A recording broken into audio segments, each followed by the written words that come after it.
Well, an American businessman in the Valley will go to bed tonight not knowing if tomorrow the cartels will come after him again. They already kidnapped him once.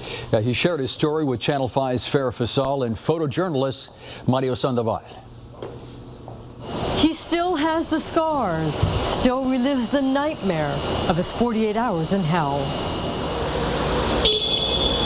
They told us to draw a picture of what I wanted to be, and I draw the warehouse and I draw my dad. I always wanted to be like him. The dream of a 6-year-old child. He's always known how to do things and how to solve them. Became the reality of a 28-year-old man. Antonio found his way in the world in his early 20s. He opened a successful restaurant in McAllen. The pull of working for his father never went away. Got back in it with him. The dream job turned into a nightmare on his second day on the job. I was in Reynosa getting the permits, and my dad's like, told one of his workers to go with him, take my truck, so you could get the permit.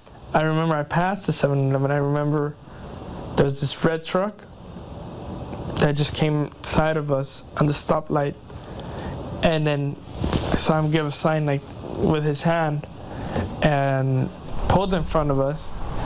Then one of the trucks in the back had the cop lights. Pulled behind us, another cop next to us. So we pulled over. It was really fast. It was meaning, get down, and with the guns, put something on my head. I don't know what they put. It was just so I could see dark. You were, how close to the bridge were you? The bridge is like 5 minutes away, probably. It's really close. He says at least 10 men kidnapped him. Did you ever ask them who they were? They said they were the Zetas. They took me to some kind of house. I remember it was a house. And they sat me down, they took my wallet, and they saw that I was his son because they weren't expecting his son to be there. Just then, Antonio's father called to find out why he was so late coming back home. I told my dad, calm down, everything's gonna be okay. The kidnappers grabbed the phone and started blackmailing Antonio's father. I was there for 2 days, exactly. They would tell me a lot of the stories, how they cut people's hands or throats. I still had that black blindfold, and they would put the gun right here on the side of my head, and I could feel it. It felt scary because you're talking about a gun in your head. You don't know if they're gonna do something. I have a friend, they took away his finger and they sent it to his dad. That was in Monterrey. It's very surreal. It's very like, you don't know anything what's gonna happen. I try to listen as much as I can to the noises on the outside. That's how I know there was a train close. There was somebody selling waters outside. I could hear them listening to, watching movies, watching concerts. The hours ticked by sickeningly slow. Did you think you'd walk out alive? No, I didn't. His father tried hard to get Antonio home. Do you know how much your dad paid to get you out? I'm pretty sure it's close to half. I know. That's 10. $500,000? Yeah. It was what he had saved up from the trucks. He had sold the trucks, he had sold a bunch of stuff. The kidnappers kept asking until they knew Antonio's father had no more money to give. 48 hours of hell finally ended. It was the first time I had seen the sun in like 3 days. Oh, thank God. And they're like, when they got me inside the truck, I had no shoes, I had no socks, and they took my glasses, they had already taken my wallet. When we let you go, you will not turn around to see the truck. You will not see the plate.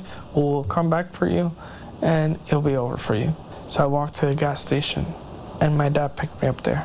The international bridge to the U.S. to safety was just a few minutes away. Freedom came with a price. I started drinking a lot. I got divorced. I was very afraid of dark. I just couldn't be in dark. If I slept, I had to sleep with the light on. It mentally does not, it affects you in every way. I just separated from my whole family completely. I didn't want to know anything about this business. I hit myself behind it. My dad went into kind of a depression. It damaged him because he didn't want to continue he didn't want to continue. He didn't want to deal with Mexico. Antonio's family tried to help him deal with his new demons.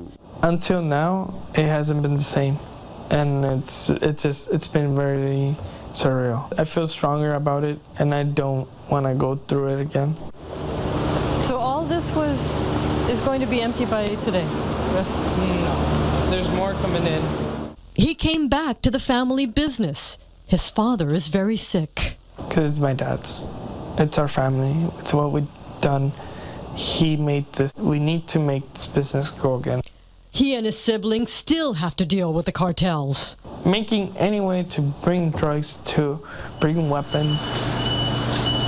Customs officers found drugs in fake cucumbers and semi-trucks coming into the valley recently. Antonio worries his trucks are targets too. Do they hijack your trucks on the other side? Yeah. He says trucking meat into Mexico is a risk.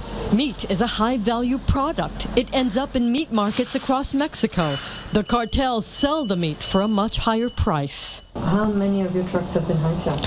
At least two or three. The danger isn't just across the bridge on the Mexican side. Those people cross over. One of my friends, he has a warehouse too in Reynosa, and they called him. They're like, "You need to pay up. We're right outside your house. We know where your kid goes to school. We know everything about you." They're extorting people on the U.S. side. They are already. They don't care. You're worried you could be kidnapped on this side. Yeah, it could happen. We're just across the border. They'll get me and just drive fast. He can't control what they do. He's controlling what he does. We're more cautious. He can't live in fear. He won't. The dream he once put on paper came true. He's learned life isn't black and white. Antonio says the cartels kidnapped him because a distant relative in Mexico told them about his family. He says they haven't tried to blackmail him on the U.S. side yet, but he knows they would if they found out who he was. Farah Fazal, Channel 5 News at 10.